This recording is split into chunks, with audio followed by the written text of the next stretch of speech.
평안하셨죠? 저를 왜 IBA 사무총장으로 있는 송동호 목사라고 소개하십니까? 전에 우리 교회에서 협동 목사로 있던 송 목사 왔어요, 이렇게 소개해 주시면 제가 더 마음이 좋았을 텐데, 최근 제가 정말 기도가 많이 필요하구나 이렇게 느꼈던 때가 있었습니다. 여전히 6월 첫째 주가 제가 하는 사역에 있어서 가장 바쁠 때입니다.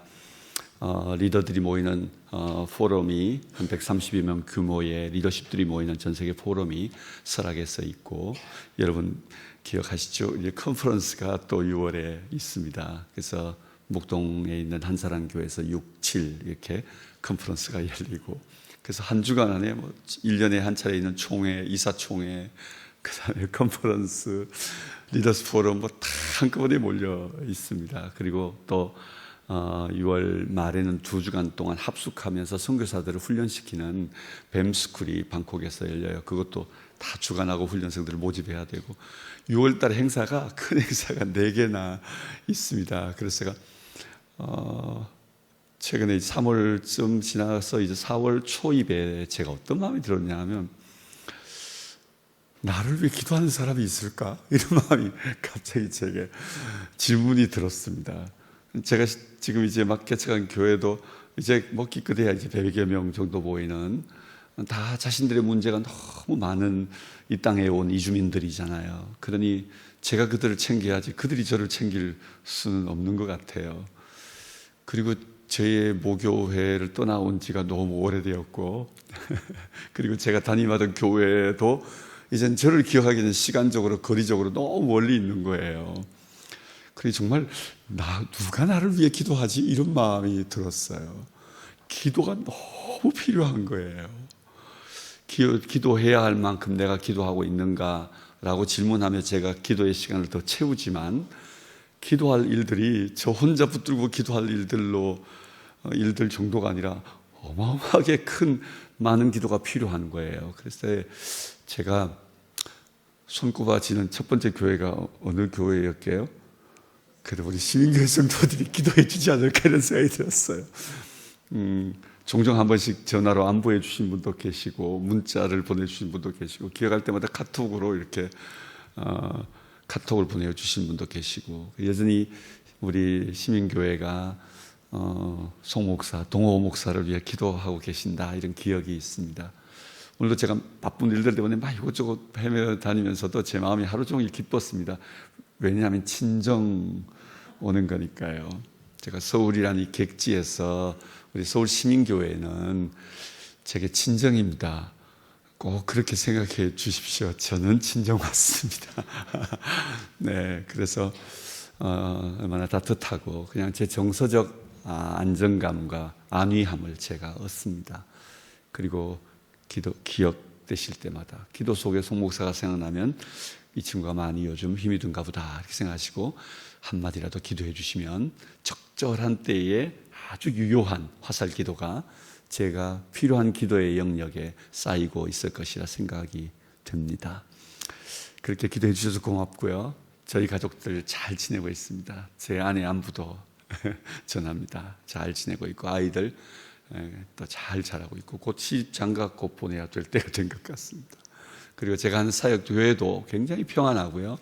저희들 몽골 쪽에 작은 교회 하나, 한 30여 명 모이는 교회 개척 하나 했고, 호주 멜번 쪽에도 저희들 형제 교회를 하나 시작을 했습니다. 그래서 저희들 개척 교회 상황이지만 2개의 교회가 벌써 개척이 됐습니다. 그러니 저희 교회는 정말 평안하게 안정되게 잘 자라가고 있습니다.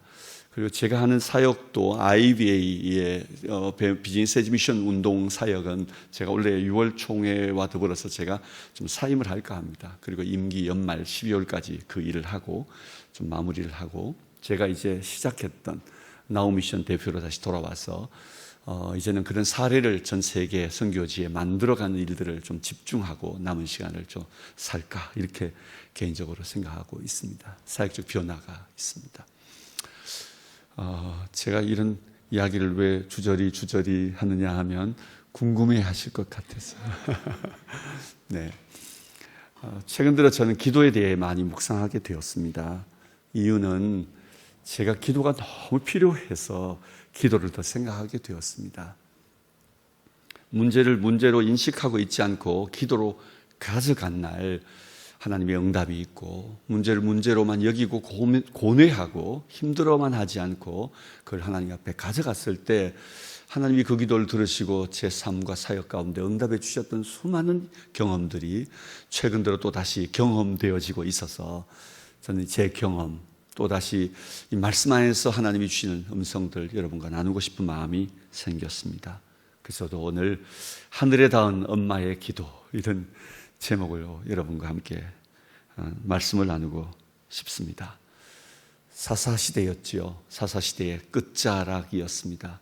사사시대가 끝이 나고 왕정시대로 변화해가는 바로 그런 전환기에 바로 이 한나라는 한 여인이 있었고, 우리가 아는 사무엘이라는 이 위대한 선지자가 있었습니다. 한나가 엘가나와 함께 살아가던 바로 그때에는 실제로 엘리 제사장이 다스리고 있던 시대였고, 성경은 우리가 잘 아는 것처럼 이상이 흔히 보이지 않던 시대라고 말하고 있습니다. 사사기의 끝부분에 오면 거듭해서 하는 말은 모두들 자기의 소견대로 살아가는, 모두가 자기가 옳다고 생각하는 대로 살아가는 그런 자행자지하는 그런 시대였다고 말하고 있습니다. 현실, 그 사사시대의 끝자락에 그 현실도 아주 처절하고 힘들고 암담했지만, 어쩌면 그 시대가 끝나고 오게 되어지는 다음 세상은 정말 희망이 보이지 않는 시대였다고 말할 것입니다. 사사기도 사무엘이 썼다고들 말하고, 사무엘 상하도 사무엘이 썼다고 말하는데, 만약 그게 사실이라면 사사기를 끝맺고 사무엘을 시작하는 이 사무엘서의 시작을 사무엘 선지자는 그의 고향 에브라임 산지에 있는 라마다임 소빔이라고 하는, 아마 라마라고 추정합니다. 라마를 소개합니다. 에브라임 산지의 한쪽 편에 조그만 한 마을 라마라는 이름의 뜻은 람 해서 크다, 높다라고 하는 뜻을 가지고 있는데, 현재 라마는 그 베냐민 산지의 가장 높은 곳에 위치하고 있죠. 그래서 높은 곳입니다. 그래서 두드러져 높은 곳에 위치하지만 실제로 사무엘이 태어나기 전까지는 그렇게 많이 알려지지 않았던 한 도시였을 것 같습니다. 그곳에 엘가나와 한나라고 하는 한 부부가 살았는데, 여러분이 아시는 것처럼 한나에게 자식이 없고, 엘가나는 일부 다처제 문화였기 때문에 아내를 또 하나 들여서 두 아내를 거느리고 살고 있었습니다. 아시는 것처럼 한나는 자식이 없었으나 엘가나는 자식이 있었던 거죠. 그러니 자식이 없는 이 불임의 문제는 엘가나의 문제가 아니고 한나의 문제였던 것이 드러난 것이죠. 한나는 많이 괴로워했습니다. 오늘도 우리가 읽은 본문을 시작하는 곳에 통곡하며 우는 한나를 봅니다. 한나는 몸부림치며 자신의 상황을 울며 살며 시간을 쓰고 있었던 겁니다. 어쩌면 한나의 인생은 한마디로 말하면 눈물로 살아가야 할 인생이었다고 말할 수 있을 것입니다.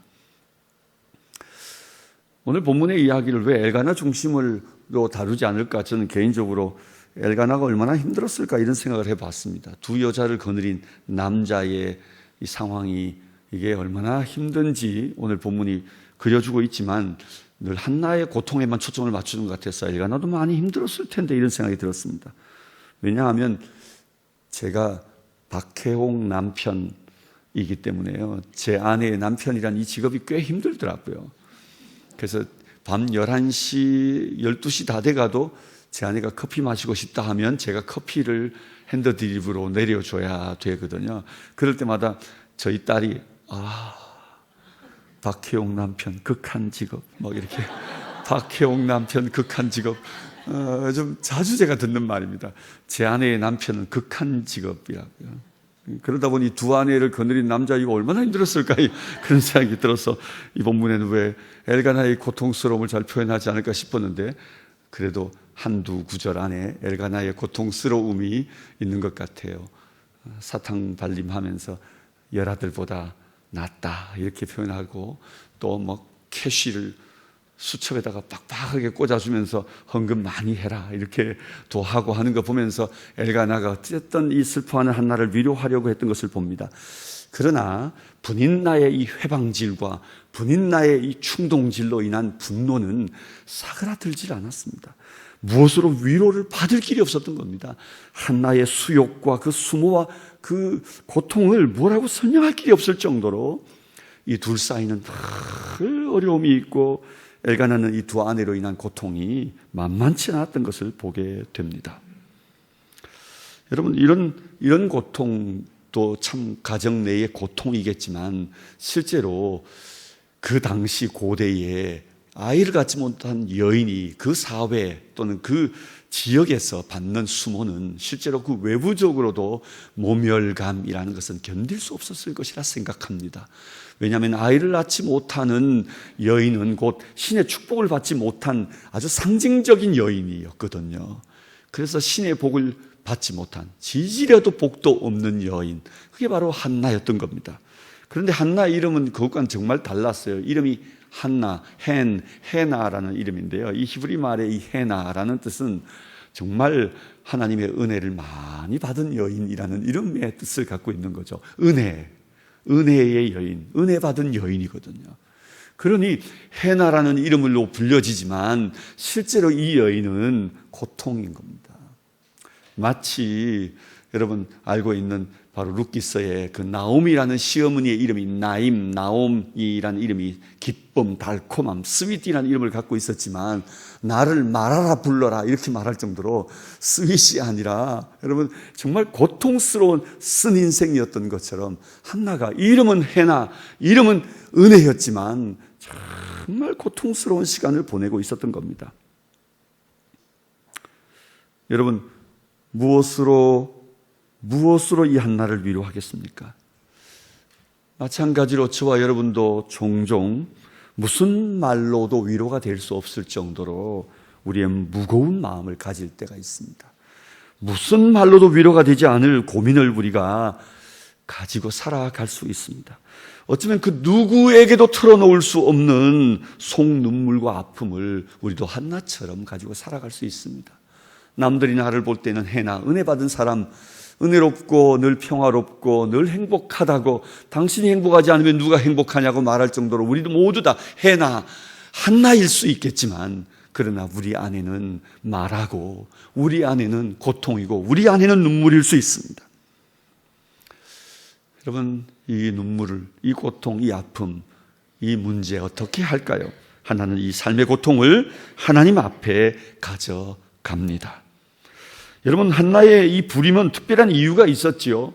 오늘 우리가 읽지는 않았습니다만 본문 5절에 보면, 그러나 여호와께서 그에게 임신하지 못하게 하시니, 6절에는 여호와께서 그에게 임신하지 못하게 하심으로, 하나님이 임신하지 못하게 했던 겁니다. 한나의 이 고통은 하나님과 깊은 관계를 가지고 있는 고통이었던 거죠. 하나님께서 그 여인에게 불임케 했던 것입니다. 여러분, 이건 한나의 문제만 아니라 실제로 오늘 우리가 겪고 있는 많은 문제도 실상 이와 같을 수 있습니다. 우리가 당하는 그 어떤 문제든지 하나님과 관계되지 않는 것이 없습니다. 내 인생 전체가 하나님의 것일 뿐만 아니라 하나님에 의하여 구원되어지고 하나님의 손에 붙들려 살아가는 저희들의 삶의 그 어떤 문제도, 그 어떤 순간도 하나님과 관계 없는 것이 없습니다. 나의 고통도 하나님과 관계되어져 있습니다. 그러므로 우리 모두는 이 고통을 분명히 해석해야 하는 것입니다. 이 아픔을 해석해야 합니다. 내 눈물의 의미를 해석해야 합니다. 저는 개인적으로 결핍은 섭리로 풀어야 한다, 이렇게 늘 생각합니다. 고통과 아픔이 있다면, 문제가 있다면 그건 하나님과 관계 속에서 풀고 해석해야 된다, 그런 의미입니다. 무학, 공부를 못한 사람은 자기 자식이라도 어떻게든 공부시켜야 된다고 하는 남다른 공부에 대한 열정을 가진 분들을 전 많이 봤습니다. 경제적인 결핍, 이런 경제적 결핍을 경험한 사람들은 정말 재물과 부에 대한 새로운 관점이 열리고 새로운 열정이 그의 인생에 또는 그 가족들의 인생에 일어나는 것을 보았습니다. 체력과 건강에 대한 결핍, 많이 아파본 사람만큼 말이죠, 이 체력에 대한, 건강에 대한 열심은 그 누구보다도 특심을 가지고 있는 것을 저는 많이 보았습니다. 깨어진 가정이나 아니면 개인적으로 여러 가지 상처를 가졌던 사람들은 그의 개인적 인간 문제에 대한 정확한 이해를 위하여서 심리학이나 이런 상담학에 눈을 열고 그리고 상담으로 입문하는 경우를 좀 많이 봤습니다. 결핍은 섭리예요. 결핍은 또 다른 하나님의 특별한 계획 안에서 우리에게 희망을 쓰게 하시는 하나님의 계획이 있다는 사실을 저는 많이 경험했습니다. 우리의 결핍은 섭리입니다.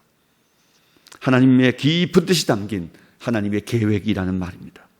사랑하는 여러분, 오늘 우리가 어떤 고통을 만나고 있든지 어떤 문제에 직면해 있든지 어떤 속 깊은 아픔을 가지고 있든지 하나님의 깊은 뜻이 담긴 하나님의 계획이 있다는 사실을 기억할 수 있게 되기를 주의 이름으로 축복합니다.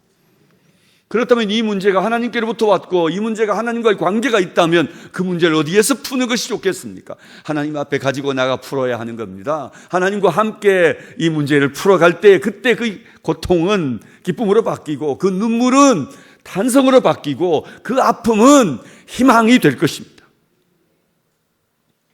한나는 자신의 고통을 하나님 앞으로 가져갑니다. 9절 말씀을 보시죠.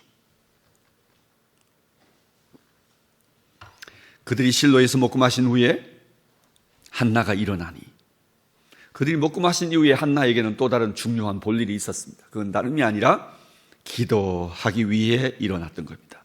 기도하러 나아간 것입니다. 하나는 그 무엇보다 먹는 것, 마시는 것이 중요한 게 않았고 하나님 앞에 기도하는 일이 중요했던 것을 봅니다. 사랑하는 여러분, 우리도 우리의 염려와 근심들을 하나님 앞으로 가져가십시다. 기도로 하나님 앞에 가져가야 합니다. 기도하면 정말 역사가 있나요? 기도하면 정말 응답이 있나요? 할렐루야. 기도하면 정말 하나님께서 구체적으로 우리에게 응답해 주시나요? 아멘, 아멘. 전 종종 기도는 하나님의 응답이 반드시 있다라는 사실을 설명하려 할 때 이런 예시를 합니다. 제가 제 아내와 함께 구청에 간 적이 있었습니다. 특별히 교회에 어려움들이 있어서 그 교회의 어떤 중요한 문제를 구청의 직원과 의논하기 위해서 주차장으로 갔습니다. 구청으로 갔죠. 주차장에 차를 파킹하고 난 다음에 아내 같이 들어가겠냐고 그랬더니 아내는 잠깐 자기는 차에서 쉬겠다 그랬어요. 그래서 저 혼자 구청에 들어갔다 왔습니다. 한 10여 분 정도 제가 흘렀던 것 같아요. 그리고 다시 돌아왔어요. 제 아내가 놀라면서 왜 이렇게 빨리 왔냐고, 어떻게 됐냐고 물었어요. 그래서 제가 뭐라고 대답했겠습니까? 대답은 여러 가지가 있습니다. 첫 번째, 만났다. 두 번째, 만나지 못했다.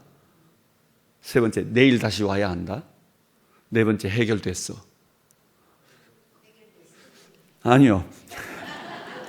그런데 제 대답은 모르겠어 였어요. 모르겠어. 아니, 뭔 대답이 그런 게 있어. 만났냐고요. 잘 모르겠다고. 그러니까 아니, 상담자를 만났냐고요. 그 관계 직원을 모르겠다고. 그러니까 아니, 그런 말이 있어요. 만났으면 만난 거고 안 만났으면 안 만난 거고.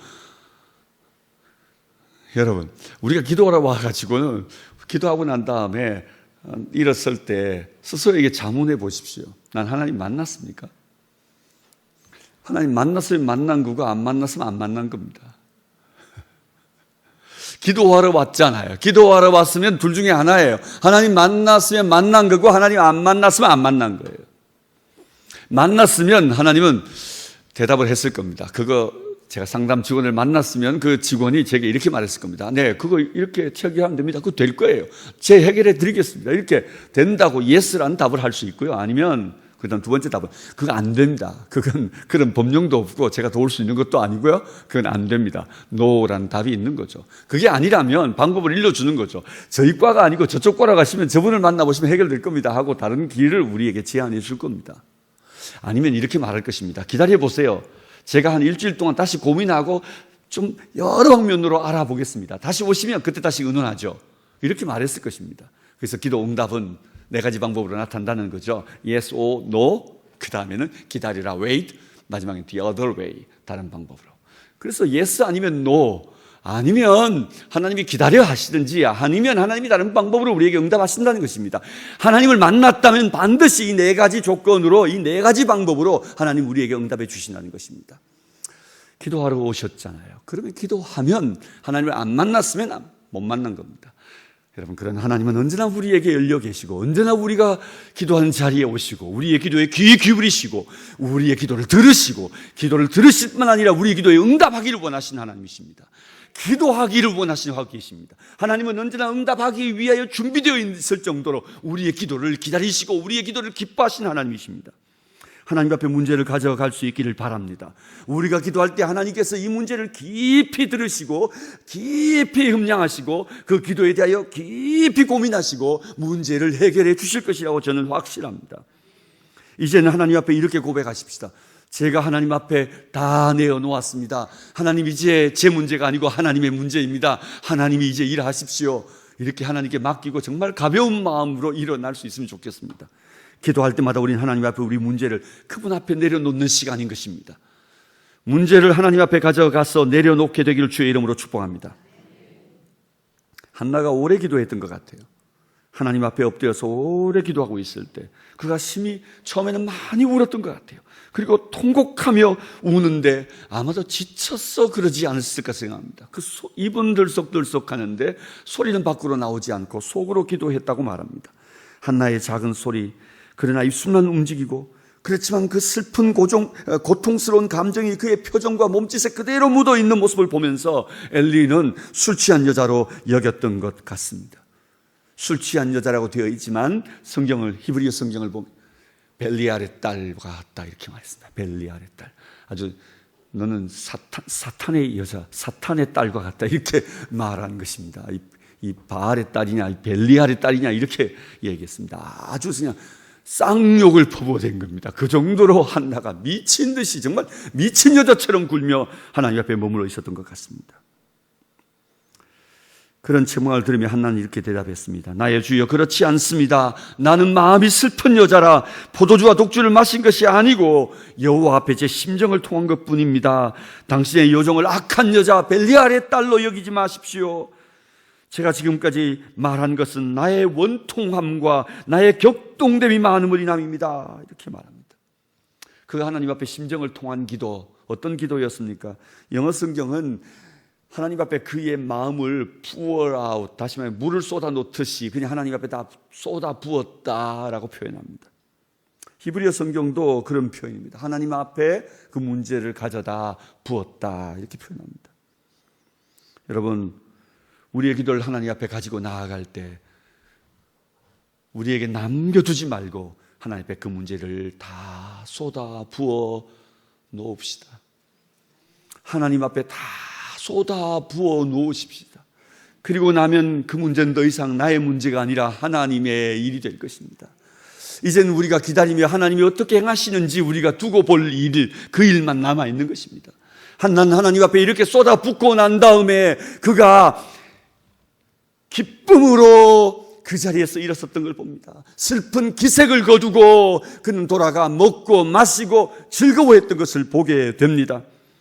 사랑하는 여러분, 이제 우리의 기도를 하나님 앞에 가져나아가 이 한나처럼 다 쏟아붓는 기도, 기도할 때마다 하나님 앞에 우리의 문제를 다 가지고 나아가 쏟아붓는 기도, 이 쏟아붓는 기도를 할 수 있기를 주의 이름으로 축복합니다.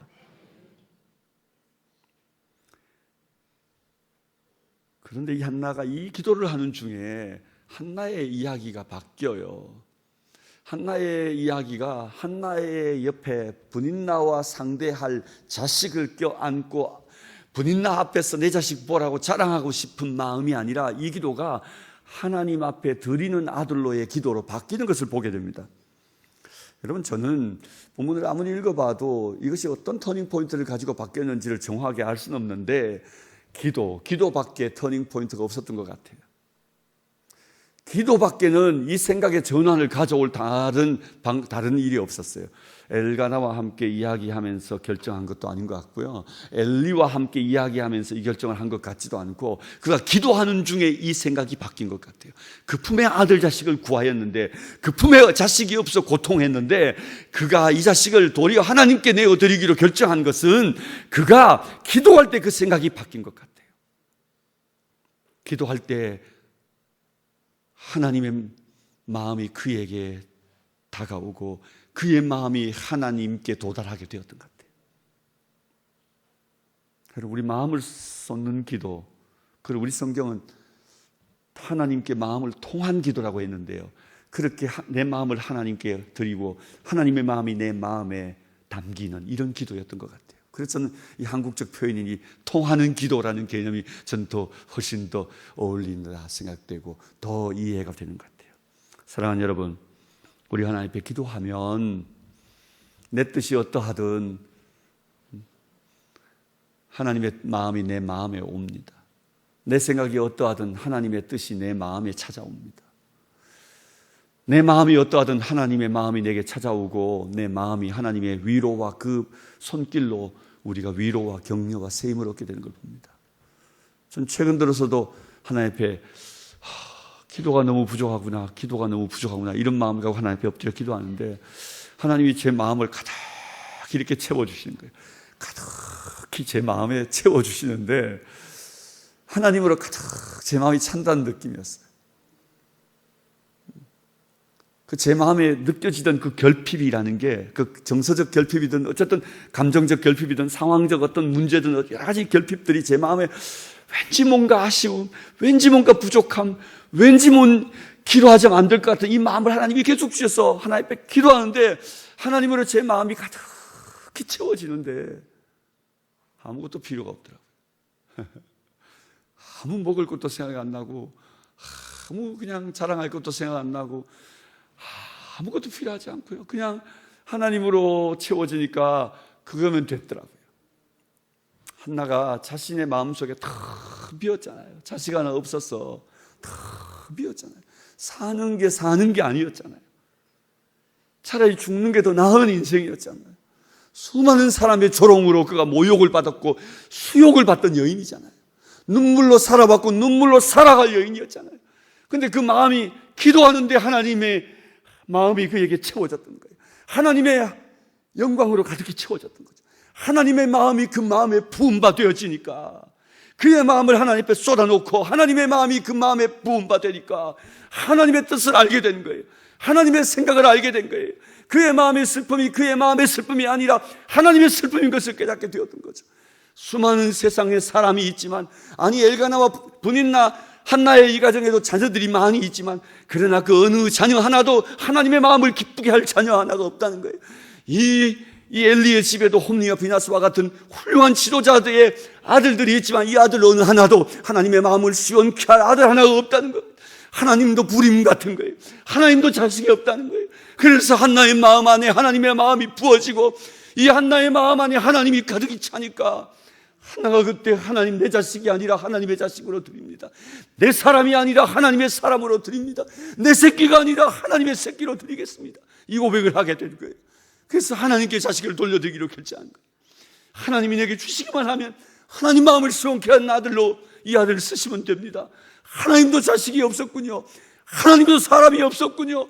하나님도 사람을 찾고 계셨군요. 이 마음이 한나의 마음 안에 통곡이 되고 한나의 마음 안에 눈물이 되었고 한나의 마음 안에 하나님의 슬픔이 그의 슬픔이 되었던 걸 봅니다. 기도할 때 이 역사가 일어나는 거예요. 기도할 때 이 교통이 일어나는 거예요. 그러니 땅의 기도가 역사를 만든다는 거예요. 땅의 기도가 하나님의 일을 한다는 거예요. 땅의 기도가 이 세상의 피로를 채우고 이 땅의 절망을 희망으로 바꾸는 일을 한다는 게 맞는 거예요. 우리의 기도가 세상을 움직인다는 말이 맞는 거예요. 기도하는 사람이 세상을 움직이는 사람들이란 말이 맞는 거예요. 기도가 한 나라를 구하기도 한다는 말이 맞는 거예요. 기도가 군대보다 강하다는 말이 맞는 말인 거예요. 기도가 자식을 살린다는 말이 맞는 거예요. 기도가 가정을 살린다는 말이 맞고 기도가 교회를 살린다는 말이 맞고 기도가 나라를 살린다는 말이 맞는 거예요. 자신의 일생에 불임으로 고통하며 슬퍼하던 이 여인이 기도 중에 하나님을 만나고 그 마음에 하나님의 마음이 부어지자 자신의 슬픔이 아니라 하나님의 슬픔을 깨닫게 되고 하나님의 마음을 시원케 할 자식을 달라고 그 어느 때보다도 더 간절히, 그 어느 때보다 더 깊은 눈물로 하나님 앞에 기도하게 되었던 것입니다. 한나는 그렇게 아들을 얻었습니다. 한나는 그런 기도 끝에 하나님의 응답을 얻었습니다. 그의 소원을 이룬 거지요. 그의 적수분인 나에게 할 말이 생겼습니다. 그를 조롱하던 모든 사람들에게 이제 자랑할 수 있게 되었습니다. 이 아들이 그의 인생의 우상이 될 수 있었습니다. 평생 그 아들의 인생을 메고 목매어 살다가 그 아들 떠받치고 살다가 죽게 생겼습니다. 그러나 한나는 그렇게 살지 않았습니다. 한나는 그 아들의 이름을 지었습니다. 오늘 보면 20절에 보면 아들을 낳아 사무엘이라 이름하였으니 이는 내가 여호와께 그를 구하였다 함이더라. 사무엘이라는 이름은 실제로 여호와께 구하였다 하기보다는 하나님이 내 기도를 들으셨다라는 의미잖아요. 하나님이 내 기도를 들으셨다. 나는 하나님께 내가 기도하였고 하나님은 내 기도를 들으셨다. 응답이라는 이름을 지은 겁니다. 사무엘이라는 이름은 그가 그 아들의 이름을 부를 때마다 그 아이가 어디로부터 온 아이인 것을 잊지 않기 위하여 그 아들의 이름에 이 하나님의 의미를 새겨둔 것이었습니다. 사랑하는 여러분, 우리도 우리 자식들의 이름을 우리가 지었지 않습니까? 우리들의 소원을 새겨서 우리들의 축복을 담아 자식들에게 이름을 지었지요. 하나님의 선물인 거 잊지 않으려고 우리가 자식들에게 그 하나님의 마음, 그때 내 마음을 담아 이름을 붙였지요. 저도 새 아이, 아들, 딸, 아들, 새 아이 이름을 하민이라고 짓고 시은이라고 짓고 유민이라고 지었습니다. 큰 놈 하민이라고 지은 것은 실제로 신고 날짜를 어겨가지고 벌금 낼 정도로 제가 늦춰서 지었습니다. 사전을 다 들여다보고 아무리 짜맞춰도 그 이름을 하나를 얻지 못하겠더라고요. 첫 아들의 이름은 그런 것 같아요. 성경을 다 뒤져도 안 되더라고요. 어느 날 아침에 새벽 기도하는데 하나님이 이는 내 사랑하는 아들이요 내 기뻐하는 자라 이 말씀을 하나님이 주셔서 그때 하늘의 소리, 그 하늘의 소리구나. 이는 내 사랑하는 아들이요 내 기뻐하는 자다. 이거구나. 그렇구나. 우리 아들의 이름을 하늘의 소리라고 짓자. 이렇게 해서 한자를 조합해서 하민, 하늘 소리 하자에 하늘 민자를 둬서 하민이라고 이름을 지은 겁니다. 둘째는 딸은 이스라엘 가서 태어났는데 예루살렘에서 태어났으니 시온이라고 이름을 지으려고 했습니다. 그런데 그때 사내 아이가 시온이라는 애가 있어서 이름을 좀 다르게 지을 수밖에 없었어요. 그래서 시은이라고 비틀어 지었습니다. 그래서 영어 이름은 지오나라고 히브리 이름은 그렇게 지었죠. 그때 그 이름은 이제 우리가 은혜 베풀 때가 됐다. 이제는 받는 것보다는 더 베풀고 살자. 이런 이름 가지고 너도 베풀며 살아라. 그렇게 이름을 지은 거예요. 마지막 놈은 이제 우리가 셋째까지 얻었으니 얼마나 감사하냐. 기쁠 유자 써서 하늘의 기쁨이다. 너는 그리고 정말 세상의 기쁨이 되어라. 하나님의 기쁨이 되어라. 이제 그런 이름을 붙였습니다. 여러분의 자녀들도 다 이런 축복을 담아 이름을 지으셨지요.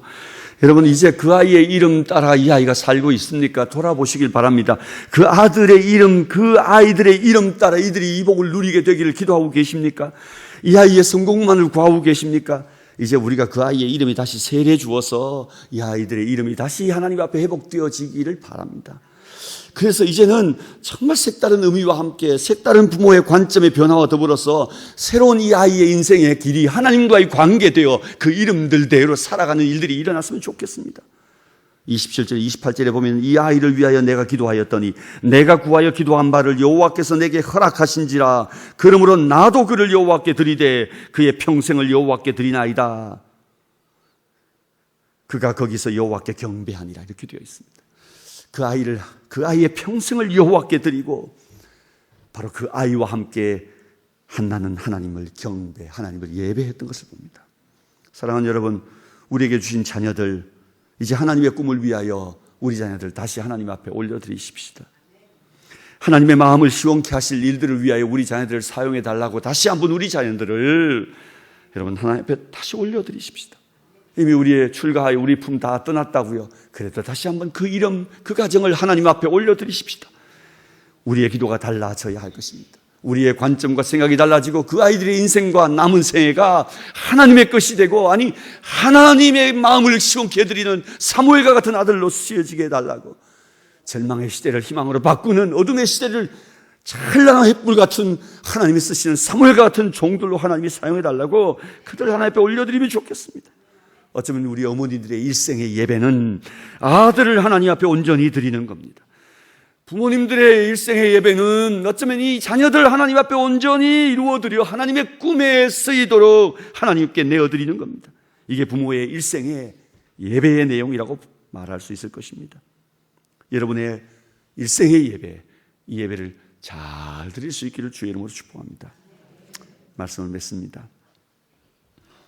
오늘도 기도하시는 우리 권사님, 다음 세대 위해 기도하셨습니다. 늘 우리는 다음 세대를 위해 기도하지요. 사실 다음 세대라는 말은 다음 세상이란 말이기도 합니다. 다른 세상이 아니라 더 나은 세상을 구하는, 바로 다음 세상, 더 나은 세상을 구하는 것입니다. 우리는 종종 거룩한 다음 세대를 위해 기도합니다. 더 나은 세대가 와야 하고 더 거룩한 세대가 와야 하기 때문입니다. 그러나 그 더 나은 세대는 어떻게 오겠습니까? 그건 바로 부모로부터 옵니다. 바로 우리로부터 옵니다. 거룩한 세대가 필요합니다. 거룩한 부모 세대가 있을 때 그 거룩한 부모로부터 거룩한 다음 세대, 거룩한 자녀 세대가 이 땅에 올 것입니다. 바로 이 한나와 같은 거룩한 부모, 거룩한 어머니가 있어야 바로 이 땅에 거룩한 자녀들의 모습을 우리는 볼 수 있게 될 것입니다. 오늘날 이 땅에 사람을 하나님이 찾고 계십니다. 우리 한국 교회가 많이 어렵다고들 이야기합니다. 여러분, 우리 한국도 많이 어렵다고들 합니다. 어려운 날일수록 하나님은 사람을 찾고 계실 것입니다. 우리가 하나님 앞에 엎드려 기도하며 우리의 기도가 하늘에 닿을 때 우리의 자녀들이 하나님 앞에 다시 드려지고, 이 자녀들로 인하여 우리의 예배가 참된 하나님 앞에 예배가 될 것이고, 그리고 또한 거룩한 우리가 구하는 다음 세대가 이 땅 위에 올 것입니다. 오늘 여러분이 경험하는 모든 결핍들, 모든 문제들, 모든 아픔들, 모든 눈물들, 이제 이것을 하나님 앞에 기도로 가져가 하나님 앞에 엎드려 기도하며 하나님의 마음이 여러분의 마음에 채워지고 여러분의 마음이 하나님 앞에 올려가고, 그리고 여러분의 기도, 어머니의 기도가 하늘에 닿을 때 다시 한번 이 땅의 희망의 이야기가 힘있게 쓰여지지 않겠습니까? 우리의 기도가 하늘에 닿게 되길 주의 이름으로 축복합니다.